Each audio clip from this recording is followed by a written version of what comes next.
All right. Good morning, veterans. Uh, I first want to start this YouTube live stream. Excuse me, while I get adjusted here so you all can see me clearly.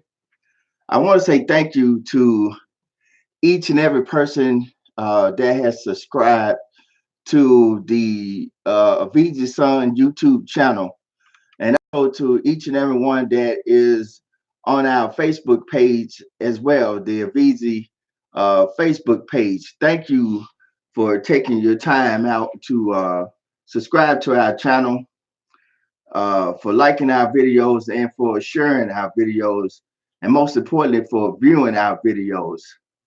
I know we normally come to you all on a Wednesday for our live broadcast, but it's been hasn't been too long, but been quite a minute since we've come. So I figure I'll come today and tomorrow.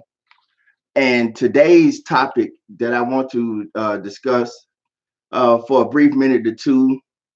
And first of all, let me give out the phone number, 870 You can call and speak to either myself, Mr. Banks, or Mr. Cottrell. We are the VSOs, and we have the administrative secretary here, Mrs. Esmeralda, uh, here with us as well. We're here to assist you with your claim. We do not represent veterans. We assist veterans with their claims. But let me get back on topic here for a minute. I just want to get that out the way.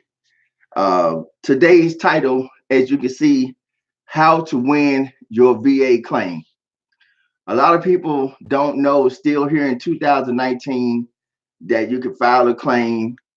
You can either file a claim, your initial claim, you can reopen a claim, file secondary condition, supplemental claim, and you can also claim a substitute of claimant in the event of the death of a VA claimant.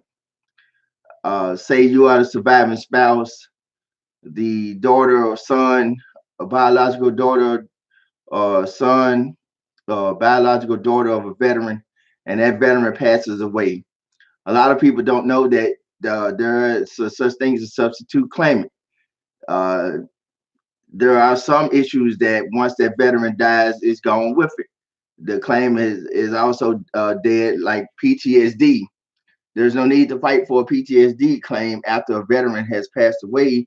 There's no way to prove that there's PTSD, and ironically to say that since the veteran's gone, the veteran no longer deals with PTSD. But however, there are some conditions that had the veteran survived and they would have gotten that benefit, we can still go and fight and get you awarded that benefit on behalf of the veteran.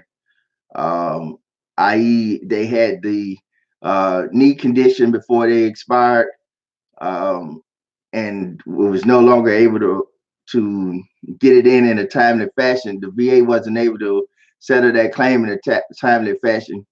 That's money that could be given, uh, claimed on behalf of the veteran through the surviving spouse or surviving dependent. So, how to win your VA claim. What I want to talk about now is 3 steps on what it takes to file and to win your VA claim. And forgive me as I look down for a minute because I want to go over this so that you may, so I don't miss anything, and you may be able to get a chance to rewind this video or go back and look at it again and say, okay, cool, I didn't know that, or I did know that. And if I need to expound on something, once again, 870-494-3005, and I'll be more than happy to expound on it. But I'm going to try to make this video pretty clear and cut so that it can be understood by all.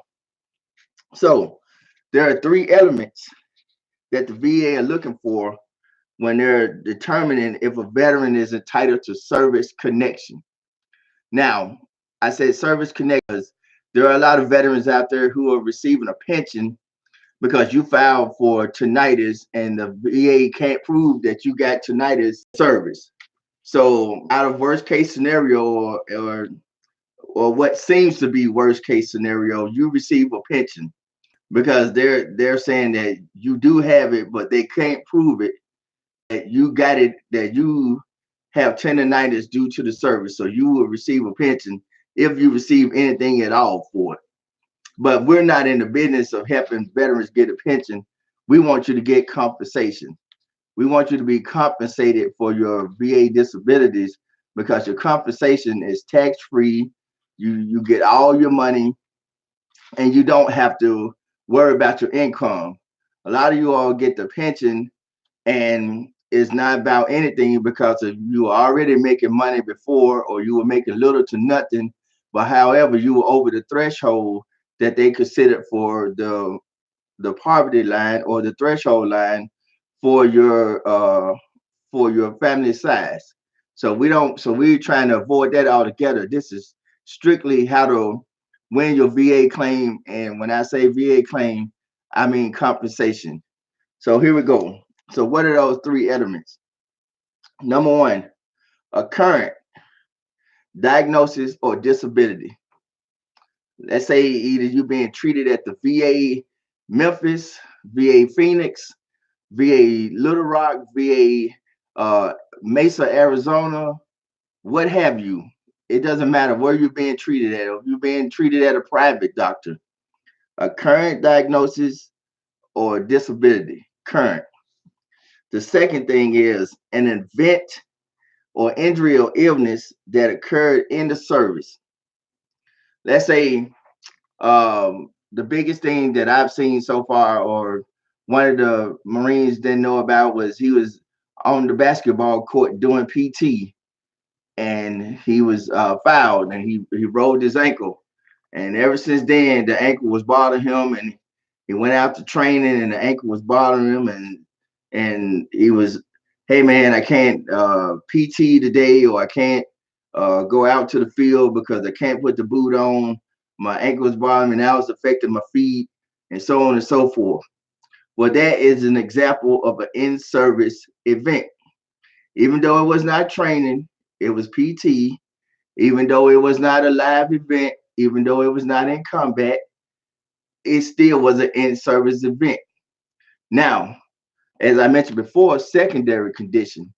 Now, the ankle issue has traveled down to his feet, so he can't perform his daily duties, can't put his boot on, can't put the running shoes on.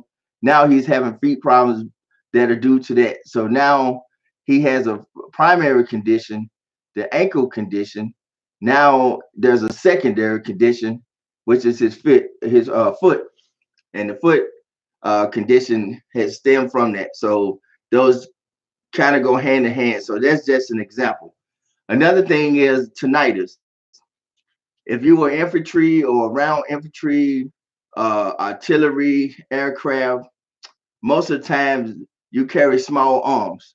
So what I try to inform veterans, when you go for your CMP exam for tinnitus, you make sure that when they say, hey, Mr. Harris, why are you here for this CMP? I'm here, first of all, because you told me to come. And second of all, I'm here for my tinnitus exam. And, they may say, hey, you didn't qualify, the bells and whistles, the machines say you don't qualify for tinnitus. And you can very, very clearly dispute that by letting them know, hey, I was in the Army. I was 11 Bravo, which is infantry, and we carried everything around us from the M60 to the basic 9mm Beretta. We fired everything. Hearing protection was provided, but we all know that the hearing protection isn't about anything. It's not stopping nothing. And I've done training events, live events, and ever since then, I've still had ringing in my ears, and I have ringing in my ears today. And your claim will be pretty much granted. Now, everything is cut and clear as that. As I said in the first one, you have to have a current diagnosis or current disability, meaning you have to be treated by a doctor for that. If you have high blood pressure and you have a cardiac issue, that high blood pressure is the primary condition, and your cardiac issue could be categorized as your secondary uh, condition via the high blood pressure. Now, that third and final element that you're looking for is a medical nexus linking the event, injury, or illness to the development of the disability. Plain and simple in a nutshell, I'm currently having migraine headaches. In the service, um, I was knocked unconscious via a training event or just something, a freak accident inside the military, or I was in combat and was knocked unconscious. Now I'm having severe headaches, and um, I just can't shake it. So now I got headaches, sensitivity to lights. I got the ringing in the ears. I've got all these issues going on. My first thing first, I'm being treated at the VA hospital, Memphis, Tennessee, for that. For that, the second thing is when I was in the Army, 11 Bravo, mortar went off, and as we went to go attack during a training event, I slipped and fell and was knocked unconscious. Since I was knocked unconscious, I was treated, and after that, headaches started to form. I've been dealing with the headaches ever since I was in the Army. Got out the Army, I'm still dealing with the headaches. Now I'm at the VA Memphis, and they're treating me for the headaches again. And finally, my nexus is that the in-service event was that the mortar went off, knocked me down to the ground, got knocked unconscious. I'm currently being treated for the migraine headaches or the headaches through the doctor at the VA Memphis. And that is how we prove the nexus. So I got the current diagnosis, in-service event, and the nexus on how the disability became about. Because I know now I have been proven to them that it did happen while I was in the service. I'm currently being treated for it, and it's affecting me today. The most important thing that we want to prove during a claim is how that injury, that illness or disability is affecting you today. Even if you were going back to career and you didn't even fight in the war, you were at the DMZ, or you were in Desert Shield, Desert Storm, or Iraqi Freedom, or Operation Enduring Freedom, or Desert Talon. It doesn't matter, combat or non-combat. Three elements: a current diagnosis disability. Number two, an in-service injury, illness that occurred in service, or and the medical nexus linking the event, injury, or illness to the development of the disability. If we can turn into the VA those three things, your claim should be approved. Now, I said should, and I know you shouldn't say should, because we all know that the VA don't really follow its own policy at times. We can give them all three things, and depends on who's sitting behind that desk. You may get denied, and we fill out what's called a 21-4138 statement in support of claim that will get you back on the right track to explain to the VA, look, we gave you the three things per the 38 CFR, which is your Code of Federal Regulations, the law, on what you are looking for to file for service-connected compensation. We're not going for a pension, we're going for compensation. We've done those three things. And also the medical nexus letter uh, will actually help go in to prove the nexus link between that as well. So if we can get a doctor, we all know that the VA doctors are very adamant about writing those letters. They're hesitant, and they won't write them too quick if they write it at all. But if we can get a private doctor to write that nexus letter, it'll be just as good as gold to get you in there. Now, Um, I've stated that there's a primary condition, secondary condition, there's substituted claimant, and then in the event of the death of a veteran or claimant, you put your claim in, and the veteran expires.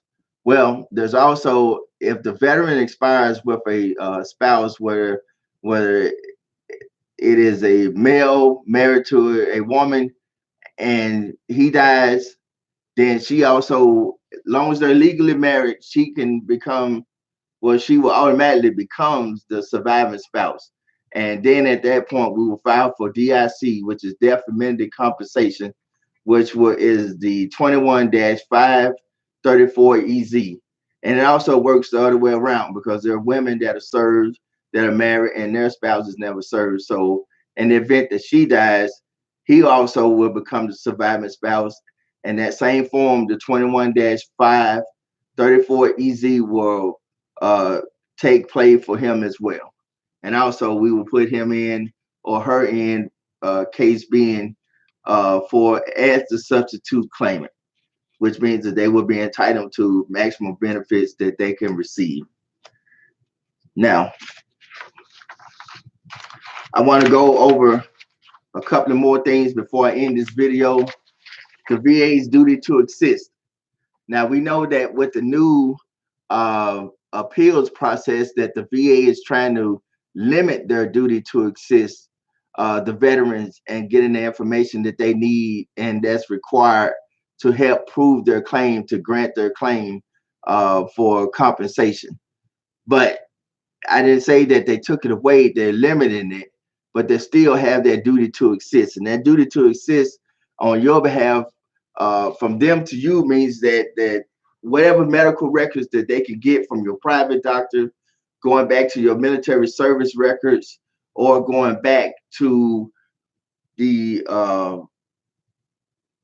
community records, whatever records that they can get to help prove your case, it is their duty to go and get those records. Now, one of the biggest things that we brought up as well are lay statements. Let's say you and your wife have been married for 25 years or 17 years or 10 years or 5 years. She knew you before you went into the Army, the Marine Corps, the Navy, the Coast Guard, the Air Force, and you all were happy-go-lucky. And now all of a sudden you serving, you weren't drinking before then, now you drinking, you cussing and carrying on raising sand. You wasn't doing all these things before you got into service. Now you having issues. She can write a lay statement on your behalf saying, hey, look, I'm married to Greg Harris. We've been married for 5 years now. He served in the Marine Corps for 2 years and was kicked out, or he got out, however the case may be. And before he was in the service, he was happy-go-lucky. Now he come back, he's sad, he's depressed. He doesn't want to do anything with me or the kids, try to get him to help out around the house, get him take out the trash. He kicked the trash can over and tell me to get on somewhere, go sit down and shut up. Those are all forms of PTSD. Those are all forms of issues that need to be addressed, and you need to file for those for those benefits, because we all know that if you served in the military, most of the time, a lot of people go in the military. I don't care how sweet or as they say down here in the South, there are people that are sweet as gold, but you could be as sweet as gold before you go into the service and come out and just pick up all types of habits and become monsters. I've sat with veterans who smoke now and told me, hey, before I even joined the Air Force, I never smoked a single cigarette. Or they drink now, and before I went into the Navy, I never drank. And something had to lead to you doing that, some stressful event. And PTSD, and let me say this about PTSD. PTSD is just not about what happened to you in the service as well. That doesn't mean that it's gonna, pop up in the service. It can show up after you get out the service as well. That's why it's called post-traumatic stress disorder. Just because it doesn't affect you in the service, that doesn't mean that 5 to 10 years, maybe 20, some people even 40 years dealing with Vietnam. I know we had the 50th year; it's been past 50 years, but it could be, coming back affecting you today here in 2019, and we want to put that claim in for you. Here at the VZ, we will, unless we know for a fact that you do not meet the criteria for a claim, we will not turn you away from putting in a claim. We just won't do it. If anything, if worse come to worse, we'll put the claim in and let the VA tell you that you don't have a claim. This way, they can tell you why you don't have a claim, and we can establish, if need be, to establish how to get you a claim going. But we're not going to cook the books or just fraudulently put in a claim. We're here to help veterans. We don't want you to get your money and then have to look over your shoulder and wonder when it's going to be taken away, or if you got overpaid. If you got underpaid, we definitely going to fight for you. But we're here to be a legitimate agency for you all to assist you in any way that we can. We're not here to get rich. I'm a volunteer. The other VSOs here are volunteers, uh, and I'm in training. And I was always told that in order to be good at something, all you need is a backbone. But I was told to be great at something, you need a backbone and an open mind. And I'm willing to learn, because this every day is a learning process. Just because you, as a veteran, as I stated in other videos, that this is, even though I am a VSO, it's still your claim, but it's on it behooves me to work on your best behalf, which means to follow the letter of the law, the 38 CFR Code of Federal Regulations. And every VSO that's worth a damn follows that code of regulation as well. So we're here to assist you in the filing of your VA claim. Now, the last two things that I want to talk about, just talked about the late statement. So now I want to talk about the compensation and pension exam, or the CMP examination, that dreaded exam. Because um, as I've sat in this seat for the past 4 years now, 4 years plus, I've seen that a lot of veterans go to the CMP exam and get asked that world famous question right off the bat. Mr. Harris, why are you here today? Well, I give a sarcastic answer, because you told me to come, and because I'm here for CMP for left knee, and they have. Uh, First of all, let me backtrack for a minute, because I want to say this. Just because you get assigned to CMP, that doesn't mean that that doctor in that field, or that nurse, or the clinician in that field that's operating for the CMP is in the field that you need to be assigned to. Just plain and simple. It's not always the case. The second thing is that the doctor may not do a full CMP. Sometimes they just may ask a few questions and let you go, and you're in there 5 to 10 minutes, and you're like, wait a minute, I had to drive an hour to get here for a CMP that only lasts 2 to 5 minutes. What's going on? Well, I'm here to tell you that if you uh, had to drive an hour for 2 to 5 minutes, and your wait time to get into that appointment, once you got there to sign in, is longer than the appointment itself, there's an issue. And there's an issue that needs to be addressed, because your needs weren't addressed at that time. And at that time, it's an improper CMP. Now, we all know that the VA usually use those results from the CMP to either deny you, or to help prove your claim. And that works both ways, 50-50, because I've seen it where some people go in and get an outstanding CMP, and and come back and gets awarded in their favor. Sometimes I've seen a CMP go long and it doesn't come back in their favor. I would tell you, uh, as a veteran, uh, these three things. Number one, if you can, take someone with you.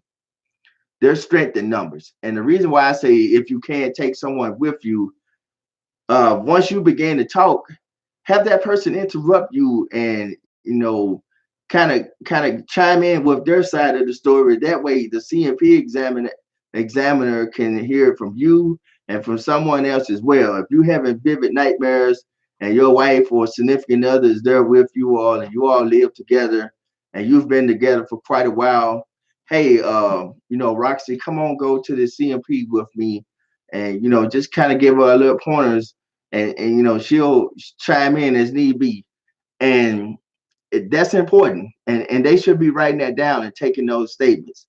um, the second thing is you want to put the CMP examiner on notice. Hey, right from the get-go, I know this is my CMP, but I'm going to get a copy of this CMP results, because I want to know what's going on inside my VA record.